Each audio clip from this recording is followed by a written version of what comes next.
বলুন, যা বলুন। আজকে তো হ্যাঁ বিজয় দশমী, হ্যাঁ, তার জন্য এত কিছু সাজগোজ। মাকে বরণ করবে ও। হ্যাঁ, সিঁদুর খেলা হবে, তার জন্য এই শাড়িটা অনেকদিন আগে থেকে, মানে এই স্টাইলে পরেছি। হ্যাঁ, ব্লাউজ 2 মাস আগে থেকে বানানো। আমাকে কি ঠিক করে দেখা যাচ্ছে? হুম।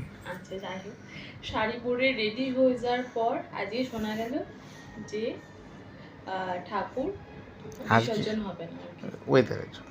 হ্যাঁ, পরের দিন হবে। তো যাই হোক, আমি তো রেডি হয়ে গেছিলাম, তো এই জন্য আবার মাসিমাদের বাড়ি ঘুরতে চলে এসেছি।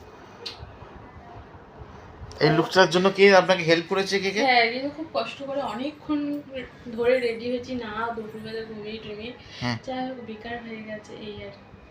আপনার সহকারী আর্টিস্ট কি আছে, তার নামটা একটু বলুন শুনতে। তাই আর ভালো করে বলতে শুনতে পেলাম না। হ্যাঁ, চলো ঠিক আছে, সব শেষে এটাই সবাইকে বলবো, শুভ বিজয়া। সবাই ভালো থেকো, সুস্থ থাকো, টাটা।